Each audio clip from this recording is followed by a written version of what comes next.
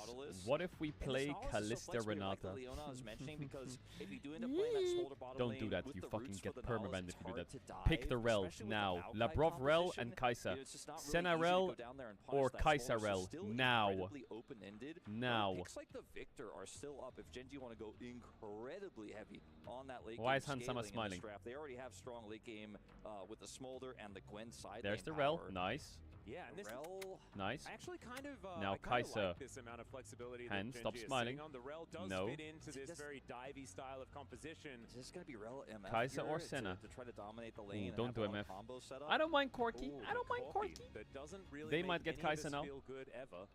Is going to be Chat, locked in I'm gonna on run someone ads. laughing If you at want to us avoid and not ads, feeling you can use surprised. the T1 The Tram Corki's scraps. okay One channel you here don't have to because sub channel if you don't want most to be of back this to the game. That's the composition is kiss. low range. It's hard to get to the Corki, and the Corki's additional mobility can be used aggressively to snipe this Jhin, they go Smolder Jhin. pick. So Okay, quite. I do think okay. that it is quite 80 heavy strong. for Gen G. Jhin here is Quite really 80 heavy. interesting because I think if you look at just the Gen G composition, you don't look But at it's G2. not like it's it's not incredibly like powerful G2 is because you gonna have the build Gwen much armor. and the Skarner to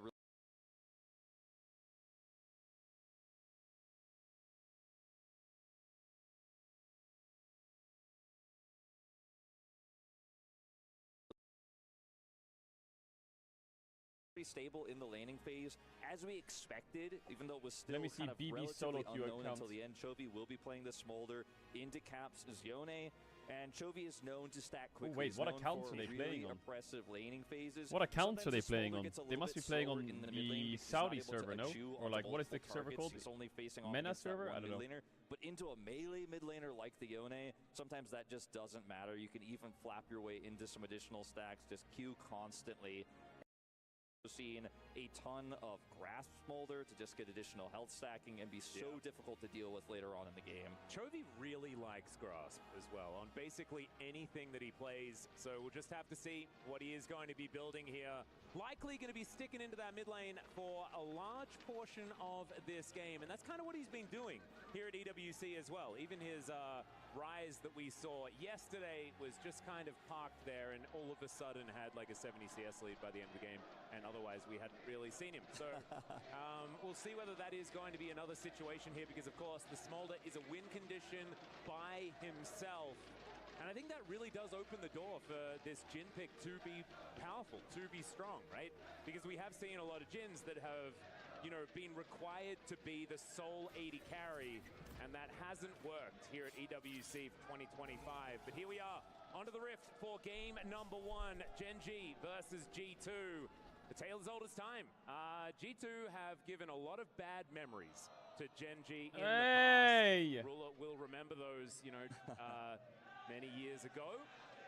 And so we'll see whether it's going to be once again heartbreak for Gen G at the hands of G2, or whether this time is going to resemble the most recent outing at MSI. We have an incredibly full crowd today. We have had pretty full crowds throughout this event here in Riyadh, but it has You're not locked in. really I'm so cool locked in. to see, I'm just a bit worried about the despite ads, but I fact think we're that, good. You know, you have a massive Western audience But here with this cheering for pause, G2. the ads We are getting saw fisted. fans as well. Let's You go, also Gen G. have, Sorry, you know, G2. Don't so many Korean apologize. fans who have traveled just like last year to support the Korean squads. We've had our Chinese fans coming in. Honey, as call me well. when And your people traveling water here to breaks. Riyadh from What? all over the world. They What? have a relatively even split What crowd the for fuck this did that sign semifinals say? match is so awesome, Atlas, as we are good to go here What? in this first game.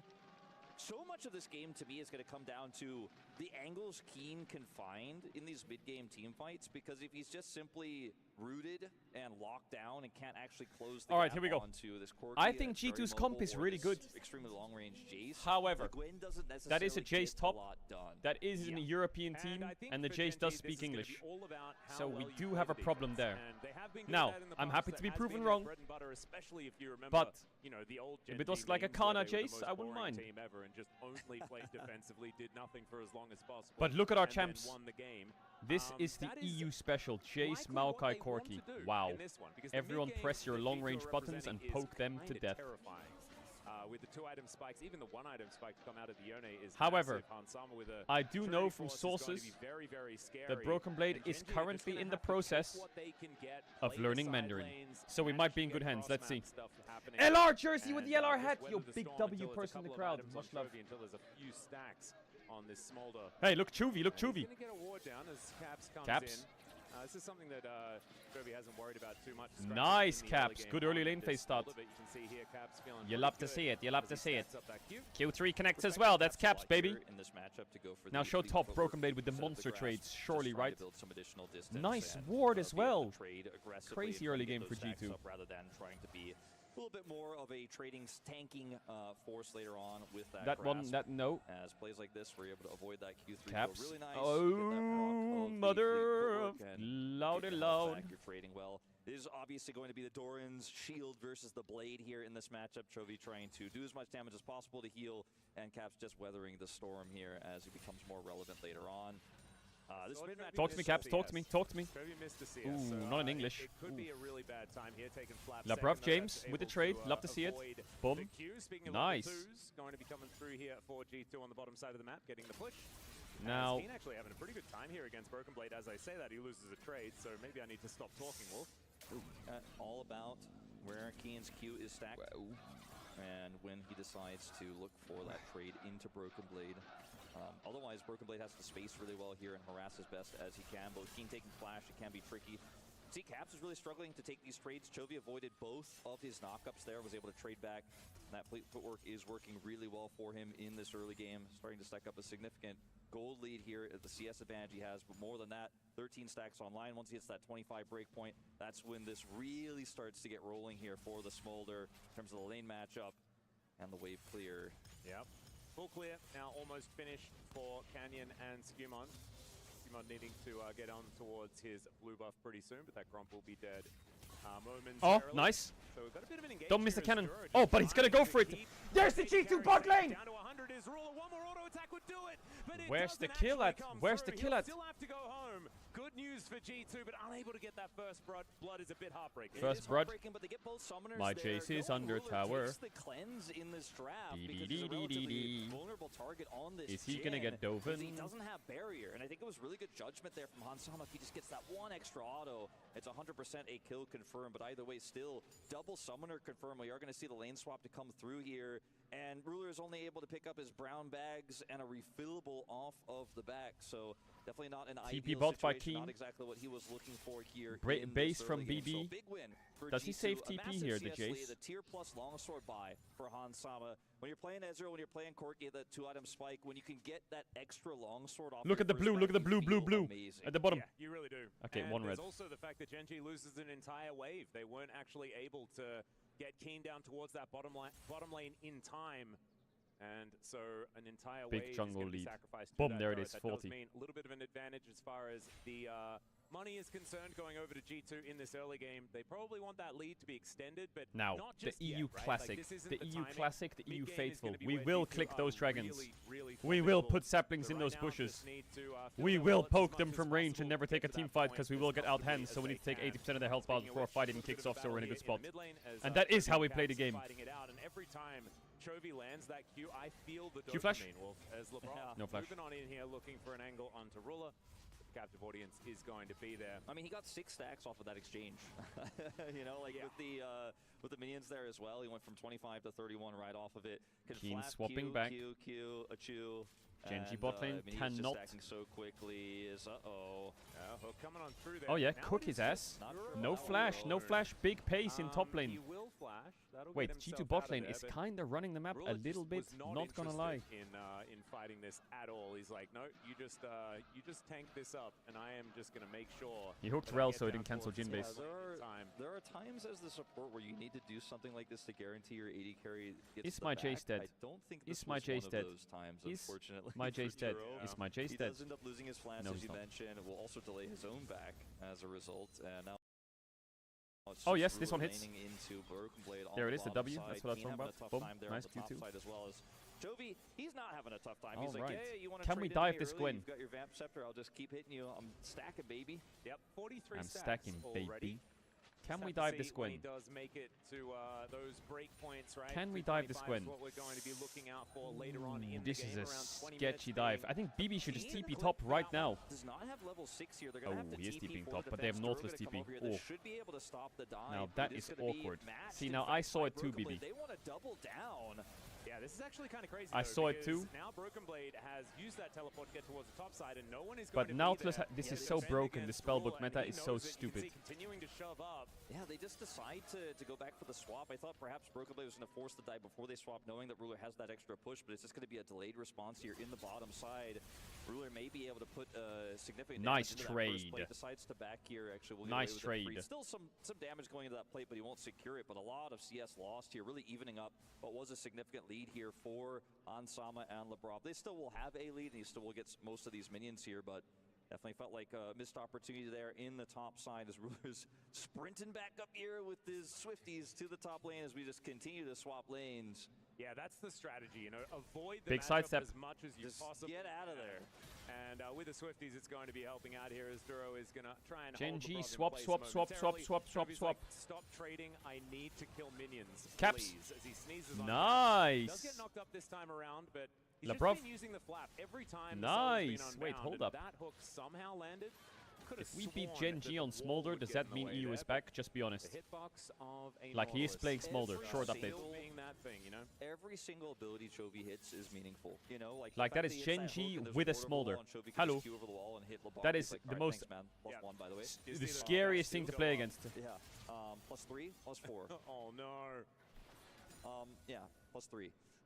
Yes, but you won't. Big, like, Okay, the watch 100 us. come up as he kills all of Watch those minions with this. the Q as well. Feels pretty nice. As, Hold the Chovy my glazing sapling. will Watch this. continue. Ladies and gentlemen, we'll try and focus It's not elsewhere about- as much as we can. Yeah. But the Here we go. dopamine of number goes up is just too much. Well, I mean, Here when we you go. look at the gold lead being so significant, Q. or so Nice. insignificant Hook. as hold up, Nice we're gonna have stun. a bit of a fight here. Nice. There's the And saplings. all through there as they're looking Big to turn ult. it on to Duro, but there is the impale to answer the ulti, and down goes the tree. Caps now in trouble, does get saved by the nature's grasp from the grave, but Genji's answer was just too good. As in the meantime, Keen towards this bottom side, getting the scissors out against Broken Blade.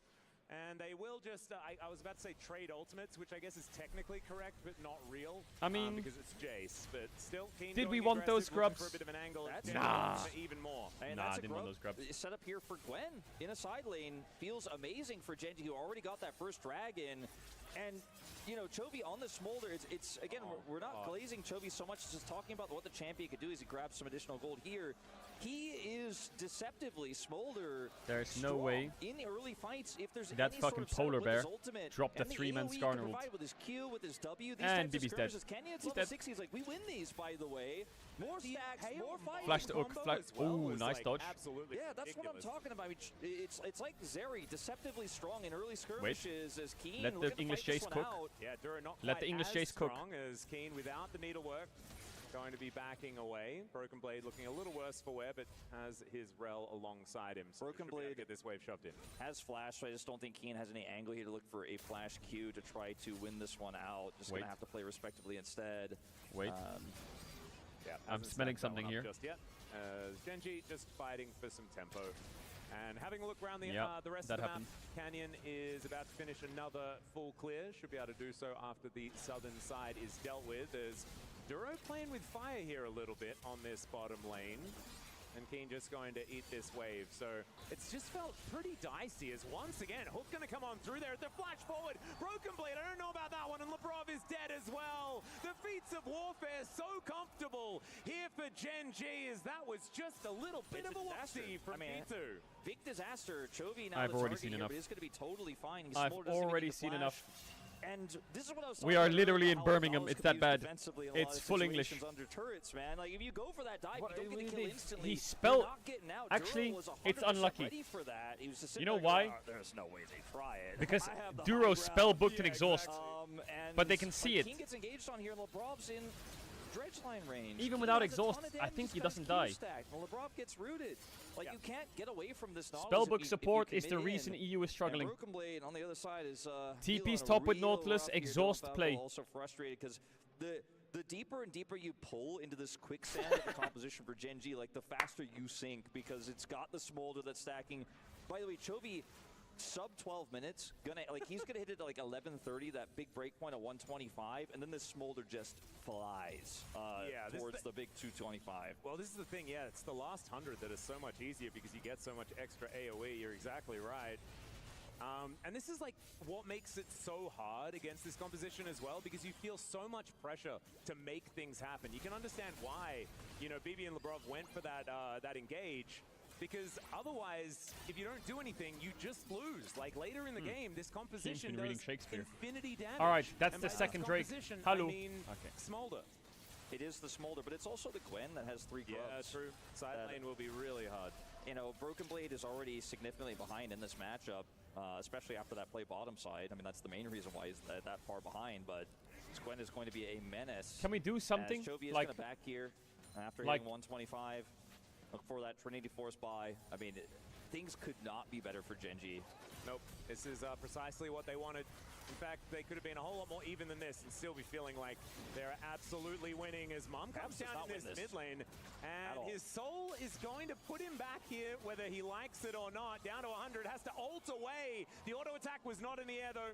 Down to 100 health, but will survive. And Chovy still wants more. Sneezes over that wall, and he's going to just, I guess, settle for some plates. I mean, Taps doesn't have TP. Like, he just absolutely gets smashed by Chovy there. Did not respect the smolder damage. Chovy TP's back with Triforce, crushes him there, pushes him out of the lane, grabs plate gold and some additional stacks. Like, he actually looks like he's gonna get 2 plates here. Because remember, he also has 3 grubs. I didn't know that the smolder Yone match. Look at Ruler's cam. Was just What's Ruler's cam? It's just really tough, especially when Chovy's playing it this well. Like, Caps went for those early trades, and Chovy avoided everything with the flaps. Nice, we're back to lane and we're already half It feels HP. like quicksand. Like, the more you struggle, the more you try to force. If you don't actually Both make that my solo headway, lanes are you getting feel so outscaled, desperate to do it, you just fall they're further and further losing. behind. And 2,000 gold is not an insurmountable lead for a lot of compositions, but for the setup here, it's not like the game is unplayable for G2, but No, it's completely unplayable. Gotta be in your headspace, right? For your mental, it's getting a little boom right now because you're like, is there any way Holy out? shit, look at Ruler. He turned into a water bottle. Enemy support is ghosting into my top laner's lane. Looking for BB here towards his top side as he just walks up, looks for the auto. The hook is Aha! not gonna land. Take that. Oh yeah, here comes Lebrov. No flash on that guy. Flash ult, really? So well here by BB as they're looking for Duro. They will take that as the first kill. Can BB survive? That's the question as Keen is untouched. The flash to follow here from Keen as the needlework is out and they're not going to get greedy for the kill on to the Rel. I say that as Canyon looks to come in, throwing some rocks around here on this bottom side as he smites the Rel. Continues throwing things. We're on the board. Gonna continue further forward. What if we ult? Keen, 3 grub Gwen, gonna grab another plate. Skewmond is here, but just a little bit too Look far at all the away waves for we're nature's losing, man. grasp. They Wave push the Bravo away, after stop his wave. backs.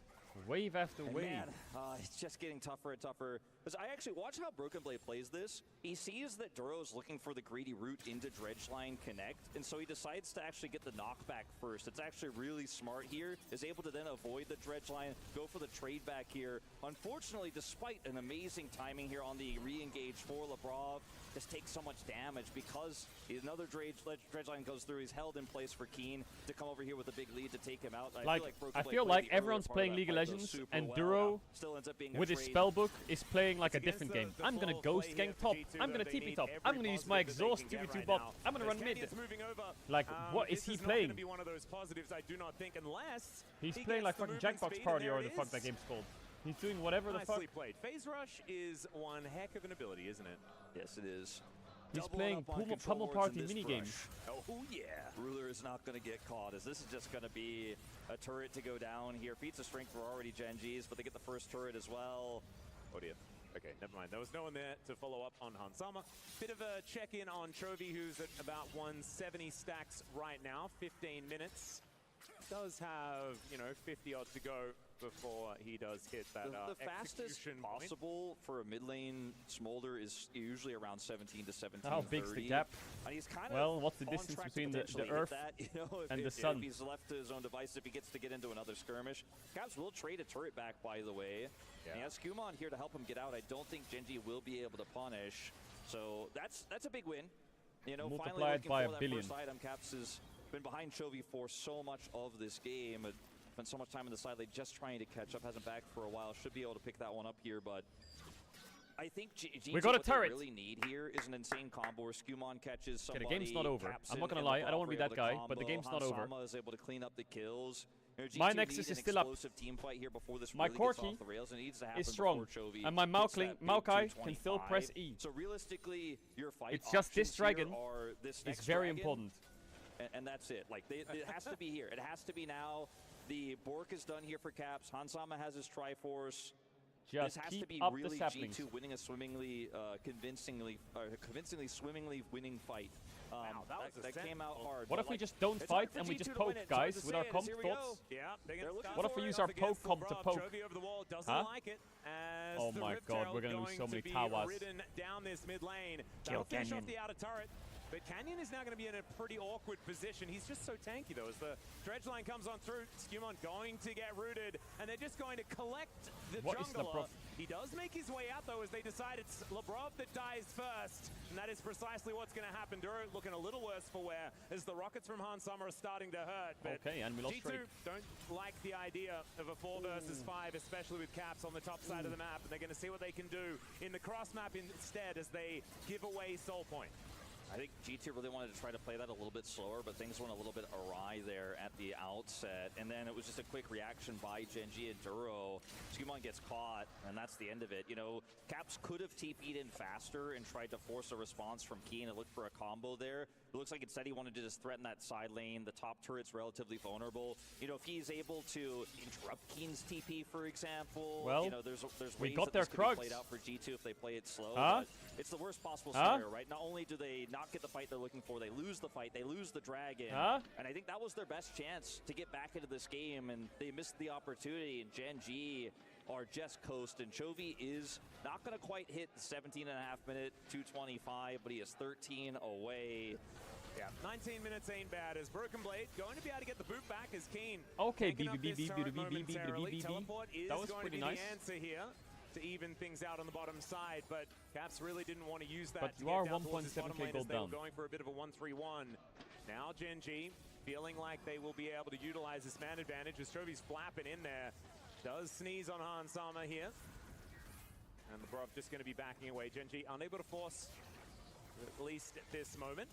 So for those who don't know, which is probably very See, now few here's of my you, take, but we haven't and seen you can call me Smolder be a mainstay Carl the Coper, champion in the meta for a long time. but they picked When he Jace hits to make game 2 225, he gets easier an in draft. execute marker like an Elder Drake. We're playing for the best of 3, not the best of 1. Yeah, Caps is dead. Maybe you can talk about it now, as the fate is indeed sealed. Unfortunately, it's the other person's. As Broken Blade's teleported in, does do a fair bit of damage here to Keen. But look at Chovy, he's like, all right, cool, now no one's answering me. And also, BB has to flash to get himself out of Bro, the way of that one. is this even a competition? To the head, but not going to be dying. I mean, is he just going to get the whole inner in the top lane? He's got a huge wave. It's sort of like you just want to not look at the minimap and just not allow Chovy to really be on screen while he's taking stuff. While Gen G are also fighting what feels like even fights. He's waiting for that minion wave. He's like, where's the next minion wave? I'm going to hit it. I'm looking he's for it. Hitting like 20 minutes, which is like pretty standard actually, so the stacking isn't as fast as we He hasn't been in a lot of fights, which really slows it down. slowed down towards the end, right? Because there was no one in the lanes that he's been, been farming. So that does affect it, obviously, especially if you're able to sit in the mid lane against Smolder multiple people has and just keep stacking those stacks Qs on at the AoE. 19 It goes a lot minutes. faster, but the speed doesn't matter when you're in a stable game state. Sometimes you're like, oh man, we really need to hit that because you're so far behind. You really need to hit that 225. Then maybe you can catch up in this game. That's how the Smolder goes half the time, where you are actually behind because of the weaker early game. But this game, because Gen G have such a lead, he's like, well, I mean, it's no rush. I'm still going to get it. By the way, he still hasn't gotten it. He needs one. He needs to just like last what hit if we a just minion. do Atakan? Just WQ that Makes wave, sense. Chovy. Okay. So manages. There we go. Okay, never mind. 28. 228. As Genji are going to look for the Otacon here. Teleport to come in for Keen as well. All 5 committed. As Caps, I mean, there is just no information here for G2. They throw a sapling in. That might be able to help try and steal it away, but it's just not something that G2 are even going to attempt. As Canyon we watched them do it. That was quite good. And Genji, 4,000 gold in the lead. Otacon, feats of strength, everything that they could want. As Canyon looks for an Impale, does not quite get it, but he's going to be able to steal away the enemy Gromp. They are able to, you know, deny a wave on the bottom lane. You know, I'm hopeful Blade's for been able game to get 2. some additional time there. Can maybe I'm try hopeful. to wrap around, look for a play here with Labrov onto Ruler. But he's seen by all of this vision coverage. There's so many captive audiences here as well. Why? Ruler's just I mean, chilling. they set the bar at And 1 for kill, G2, right? Really, You're telling me that next game they can't get 2 kills? Otacon Huh? was a faster group, or maybe Genji looked to turn the fight a little bit too early. You're hoping for a mistake, and they group and they go, well, Broken Blade, just keep pushing. You know, this is all we can really do right now. As they know they've been checkmated in this game, but they've been checkmated for quite a while, and you're just hoping and praying for some sort of big mistake. I mean, Hansama is slow on the stacks here, but will hit 2 items fairly soon. He has the only gold lead, as minuscule as it is here for G2, but they need more than that to win this game. They need to blow up multiple threats. Like, when you get to this point of the game with Genji's composition, it's not just kill the Smolder. There's a Jhin, there's a Pig Gwyn. G2 heard LR was playing Gam to the end of the quickly. 2.4k Alright, Souls up in 30 seconds. We have given Grubs, we've given every Drake, we've given Herald, and we've given Atakan. We will not give this dragon, though. We will fight this dragon. That's not what I was sort of feeling, because the Smolder has been a large problem. It's been ganks towards the top side of the map that's allowed Keen to get this lead. But it just means that he's untouchable in side lanes. Now, waiting on a Keen flank is literally angle just as well, changing as song. Canyon parking himself on this wall. Shock Blast going to He give hasn't away found the right Broken one Blade's yet. position, and Keen just remaining out of vision right now. There's the hook to start things off as Canyon just gets Nice. amongst it. Finds Nice, the Relal. Impale. It's a decent Nice, magnet big storm, damage. but they just don't quite have the Why damage. does Europe just Hansama's never have going to get damage? exhausted, and Like, then where Root is our enough to damage? take him down. It's a Who took double it from us? for Keen as the root comes in yet again from Ruler. And Canyon just looks immortal. Ruler's going to get another kill. That's a double for the Jhin. And Genji can do no wrong. They're going to look for a soul. Yeah, I'd love to I see. think it's just, it's Well, looking we like got 2 we're on kills. the verge of the game being over, and G2 needing to just focus on what's happening in game 2. And I hate to say it for all Let's those go European blue fans side. out there, those LEC fans and those And G2 fans who've watched this team perform against Korean teams, against LPL teams for Jace years is out, and years that's and good. years, and have never stopped doubting, or never doubted, never stopped cheering. But I think this game was over about 6 minutes ago, and in truth, like, I want to see the team fight damage in that one, because guess what? Caps and Chovy didn't show up. You know, that was a team fight win without Chovy scaling, without his laughing. stacks coming through. Yes, he was there at the very last second and got like 1 rotation Acceptance of spells is kicked off in. after the fight was already over. 2 but towers, Caps 2 didn't kills. end up getting G2 there at all. on and brand. It was just the Gwen and the Jhin getting it done with Canyon, setting them up there with Duro. It was just straight up a 4v4 fight without your massive late game win con. And imagine what happens. Only one what the airport, fights look though. like if Chovy is there. And it's the really scary thing to visualize in your brain when you think about what's going to happen on this upcoming Baron in a minute's time here. Yep, that's going to be the target, as everything else has been taken here by Genji.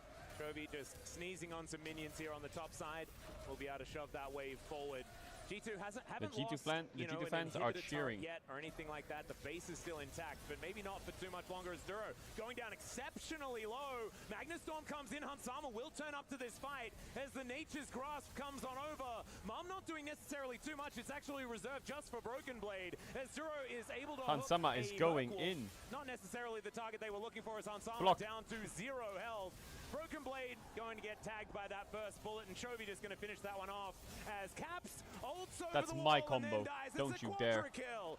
And Wolf, that's what happens when the Smolder's in the fight. Yeah, he does 4,000 damage in this one, less than the Jhin, actually, as he really just did cleanup on that, as actually Ruler doing most of the work at the early part of the fight with Keen. I mean... And that's it. A 25-minute game here in the first one. Don't get a penta kill. Don't get a penta kill. Don't get a penta kill. I mean, it could be. There it is! The penta! I didn't even know that they were still in combat for that long! It's been a little while, but it's not long enough for that to wear off, as Skumon can do nothing but watch. But 5 kills for Chovy. We lost 4 Gen G players and a water bottle on Maokai. Maokai Scaling in the early. in 25 minutes. It was Chovy just crushing the mid matchup against Caps, playing with the range advantage. That is crazy. And I think one of the big turning points in this game. Hey, there's another game. The coaching staff for G2 and everyone will go We back got another to game. Is the attempted kill on Keen and Duro in the bottom Can lane. it really get worse The than double that? that goes over the Gwyn that gets so incredibly accelerated.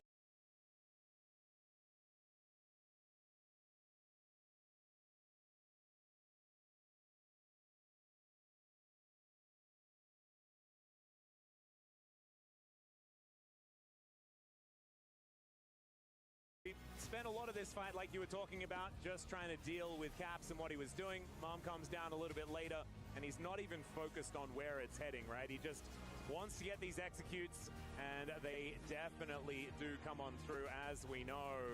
The cleanup coming on down, as even the flap damage was kind of relevant in that one. You can see Chovy's face is yelling penta, penta, penta, by the way. Yep. And we do go forward in time just a little bit, and the penta is actually achieved there as Chovy picks it up here in game Yep, I saw him say too one. easy. Ladies and gentlemen, it is time for us to take a short break. It's a best of 3. G2 You might be wondering, have a are chance to come G2 the back, authors but it is of the looking English dire here after the Oxford first game. Dictionary? They definitely did help write it. That is all I will say.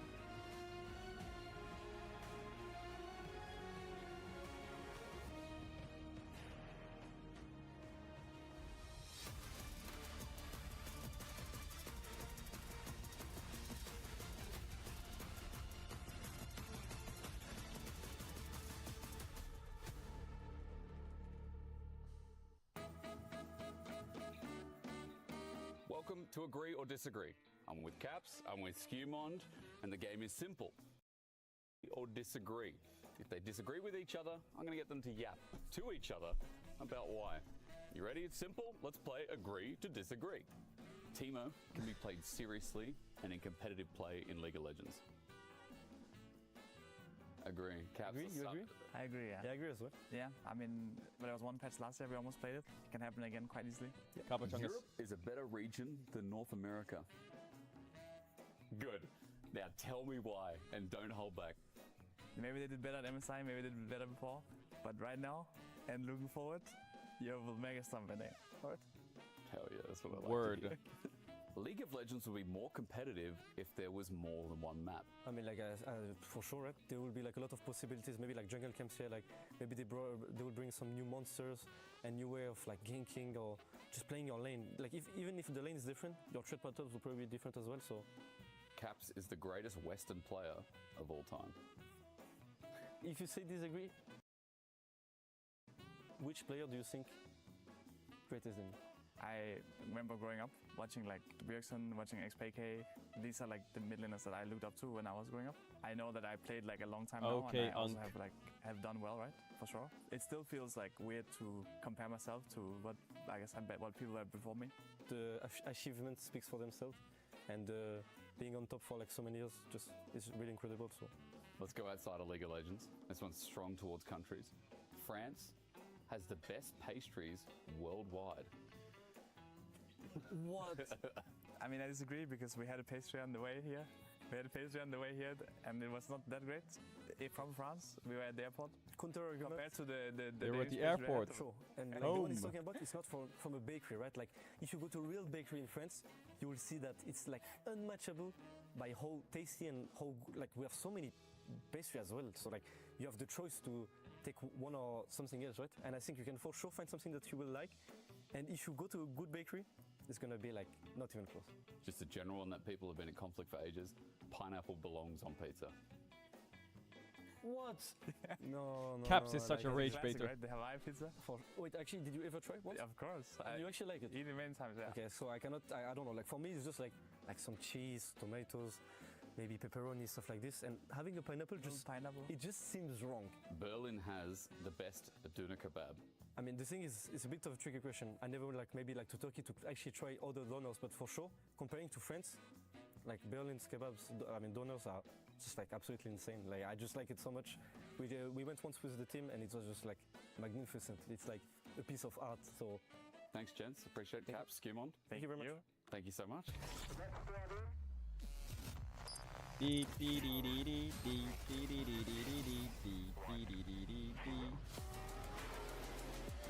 yeah. Yeah, yeah. Yeah, yeah.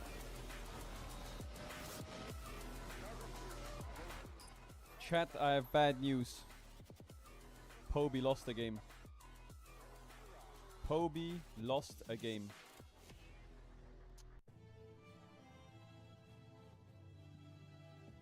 It was Razork's fault.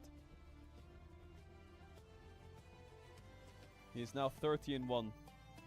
The Popester. Master 147. And climbing. The killable Demon King proves his name again. It does say bad team though. And it was a top diff apparently. Oh, yep, it definitely was a top diff. That is disgusting. Simon. Good team, mid diff, jungle diff, mid diff, jungle diff, mid diff. Wow. Wait, bot diff. Oh yeah, it is a bot diff. Low-key jungle diff as well.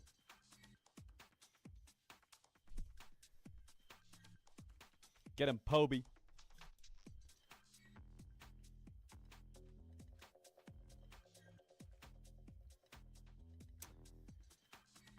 Gam versus LR. Yeah, it should be happening today. Oh, it is happening today. Gam versus LR is happening today, chat. After this series ends, we got Gam versus Los Ratones. On stream.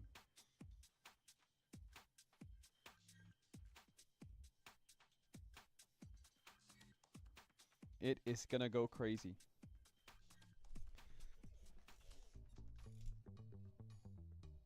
Caedrel's on the poster like he's playing. I didn't make the poster. Especially for our team, I think we are very adaptable in draft, and I think it creates a lot of creativity in draft and then like randomness that people need to adapt in each series. So it's pretty cool. 全 GBP 感觉对我们来说感觉是一个很好的一个吧，然后感觉打的社会也是很有意思的一个思路吧。Fearless Rap thì đã giúp cho bản thân mình và team mình đã mở rộng bề tướng cũng như là mở rộng cái lối chơi rất là nhiều. Và cho đến thời điểm hiện tại thì mình nghĩ là team mình vẫn đang làm tốt trong cái Fearless Rap này và mình nghĩ là nó cũng ảnh hưởng tốt đến meta tại vì nó sẽ làm cho những trận đấu mà nó hấp dẫn hơn. I think Fear has been good for us in some ways. It's enabled some of our players to play champs that others people don't, or it's allowed us to avoid handshake matchups in certain roles. You know, things like Gwen and Yone are good for us, so that's been good for us. But I also think sometimes in game 4 and 5 we have some bad drafts. C9. So it goes both ways. Fearless Draft has been a really good change for our team because we like to play many different teams, and not only that, I would say we're also really good at many different styles of the composition. So I think so far has been a really great change for the game and for our team. 확실히 이제 피어리스가 도입되고 나서부터는 되게 많은 팀적인 전략도 필요하고 다전제를 준비하는 데 있어서 좀 더 전략적이 된 것 같아서 그런 부분은 굉장히 재밌는 것 같고 저희 팀에 있어서도 저희도 항상 이제 변화를 두려워하지 않는 팀이기 때문에 긍정적으로 생각하고 있습니다. Yeah, I think for sure Fearless Draft has been great for our team because we have Baron who plays a lot of very niche and unique champions, and also I think I have pretty good counter picks now too, so I think everyone has a pretty wide champion pool that we can pull out in game 4, game 5, and other teams don't really have that edge, I feel like. So I overall enjoy Fearless. I feel like as a viewer it should be more fun too, not seeing the same champions every single game. I think it's impacted the meta by making it so teams aren't that practiced on everything they're playing. So like in games 3, 4, and 5 in a best of 5, the players aren't that well practiced on their champions and also the comps. So it kind of just leads players to have to play more naturally and just use their intuition to understand what's going on and problem solve in the game, because you haven't practiced it 1,000 times like you would have done without Fearless. Wait, where's the Lost Ratones?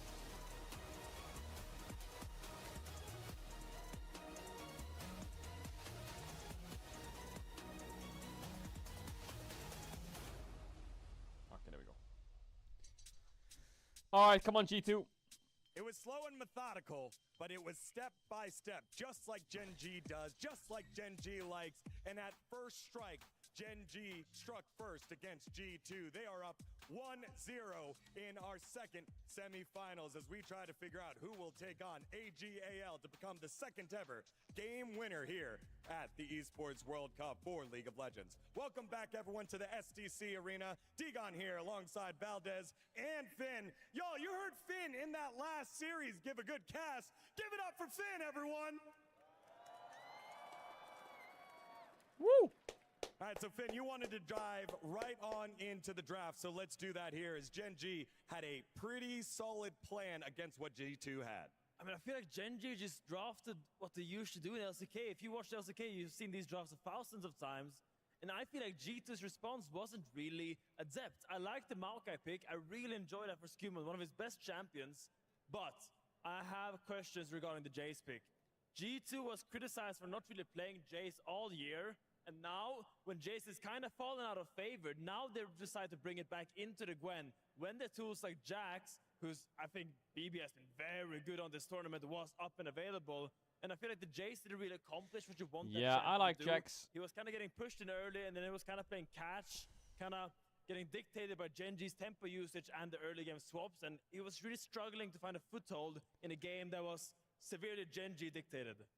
Yeah, I think they just really didn't have that much pressure on the side of G2, and then you look at the Smolder in game 1 for Chovy. It's one of his key champions that he always brings out, and he was just free. He was sitting there farming the whole time. Wolf was talking about it. He just got to do whatever he wanted. They had oodles and boodles of damage as well, with the Gwen getting super fed. Something like that. The whole draft was very classic LCK, as Finn was talking about, and Gen G just looked awesome there. Yeah, let's take a look at our first highlight here as both junglers kind of waiting till level 6 to have the type of impact that they wanted.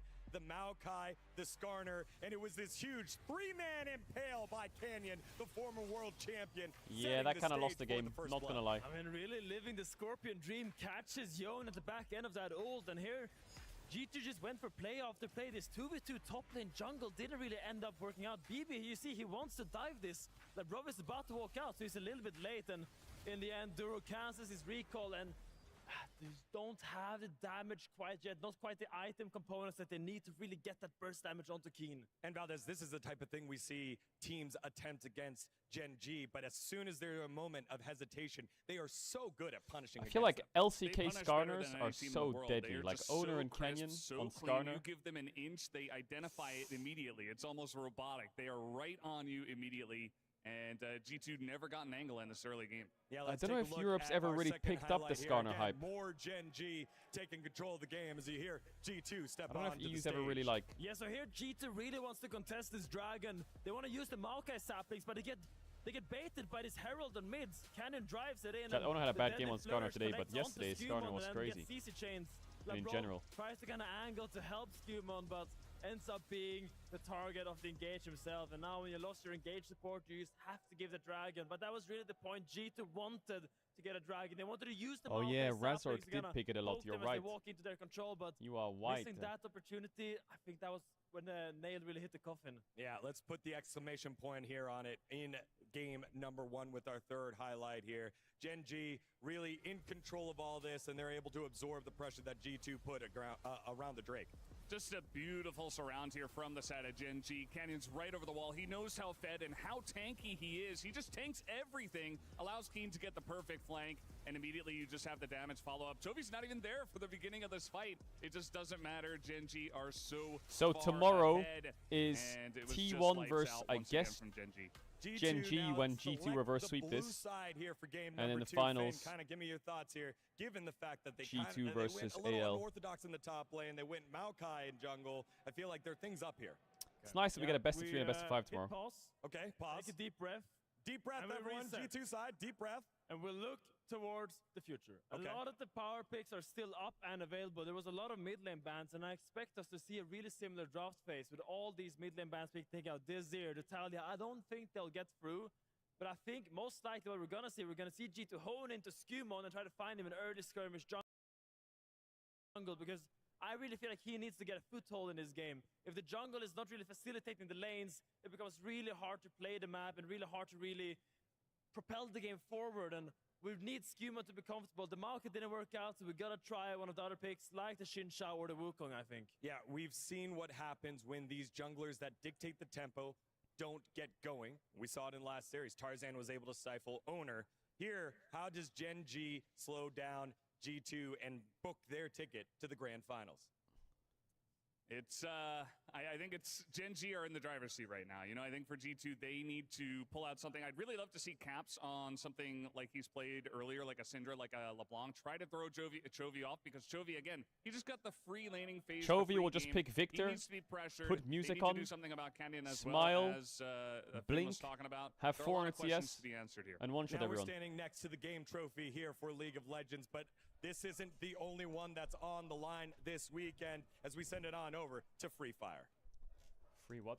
Hey everyone, we are currently at the Caedrel Esports Arena where I've stumbled across Free Fire. Please introduce yourself to us. Hi, my name is Gideon Q. I'm with Free Fire. I'm one of the panelists for the show. That's super duper cool. Nice meeting you. And of course, talk me through today's games because I heard you guys were in the semifinals right now. Yes, we are in the semifinals. Players are going to be battling out to try and get as many points as possible for our championship happening tomorrow, our very own grand finals. It's just to give them a little bit of edge before we get into it. And of course, because it is the championship weekend, we have both the semifinals and grand finals for both Free Fire and League of Legends. So keep your eye out for it, and we'll see you soon. Thank you very much, Kitty. It is game winners to be crowned here, and it will be a new one. All right, in put it up. League of Legends, as it was T1 falling earlier to AGAL, already waiting in the grand finals. Valdez, is it going to be a Gen G AGAL finals here? I think based off of what we saw in game one, you know, just like T1 unfortunately fell super easily to AGAL, I would say that G2 might suffer the same fate here. I think Gen G have their number, and it should be a 2-0 tonight. All right, Gen G fans, let me hear you. 2-0 for Gen G. If it is Gen G AL final, Finn, you got 20 seconds to get this G2 crowd riled up. It's 20 gonna bang. seconds. G2, you have Europe behind you. Play with confidence and pick your champions and play your game. You are better than them and you can beat them. G2, let me hear Kappa Chungus Deluxe. Kappa Chungus Deluxe. The STC Arena is rocking as we get ourselves to game number 2. We are better than them at booking flights on travel agency websites. Thank you so much, Tigon. I loved the little rhyme, or is it a rhyme when it's like rhyming 2 with 2? I'm not entirely sure, but it was very, very cute nonetheless. In that regard, we clear them. It is time for game 2, and we'll see whether Gen G G2 can smiling. make it a 2-0, or whether G2 can come back. Man, there are so many 2s in all these sentences. It's kind of ridiculous. We love to see a smiles. Holy fuck, like the Caps' aura face shift when the after camera just crushing pans loss to Gen like G. that, where, you know, he got outranged by Chovy. Chovy just outplays him in the early game, and then he gets free stacks. They had that really cool skirmish with Canyons and Pale early. Things went really well. I think we're going to have to see a big change up here in draft. Remember, against BLG... Okay, so Gwen, Rumble, and Jace are out. Surely top is winnable now. What if Gen G play Yorick? Bejuan couldn't even play the game, right? Something like that is Pantheon ban Gen G thoughts? Here from G2. They have I think Gen G will just do Varus Pantheon as here. Simple. Blue side in game 1. I know. They have Simple, simple, simple. Right. So they now also have blue side. But like, Any Talia are open though. Gone, right? So picks like the Azir stock Any goes and up Talia quite are open. significantly. See if the Talia is left open as we see a big change up here with the Rumble ban for G2 in this second game. Yeah, it's going to mean that it's not 100% Chovy bans on the side of G2, giving that Rumble a look in Lee as the Sin ban. Lee Sin. Taken away from Canyon, What? one of his most impressive champions, but a surprising ban here as the Azir still left up. The Vi Are they and first the picking Talia Trundle? going to be the options that these teams are playing with. Or something? I think banning the Azir is still the safest bet, but it is Caps, after all, who might have something else prepared, as it instead is going to be a ban towards Human's Jarvan. Jarvan this ban. one, which gets a big laugh out of Dylan Falco there. So the first pick is going to look to be... Yeah, I knew it was a Trundle first pick. Into so many With the Lee Sin of ban. the available jungles They're right laughing now. Like, because it's they gonna thought... make you feel pretty They're good laughing into because they tried to Xin Zhao. snipe... If like, you're Lee Sin is the good against Gen G want to go Jarvan. for a Sejuani draft here, it is also But they gonna didn't be ban incredibly Trundle, which is powerful what they for that, wanted so in the that's not first really place. So an now they get option Trundle anymore. and And Jarvan's even banned with for the free for Talia them, basically, is still what they're up, laughing at. Because they're Jarvan can looking work for into Trundle. this Azir for Chovy. But I don't think he's Canyon so gives a known fuck. for every LCK mid who's ever called themselves Like, an elite, they will just an play LCK Azir champion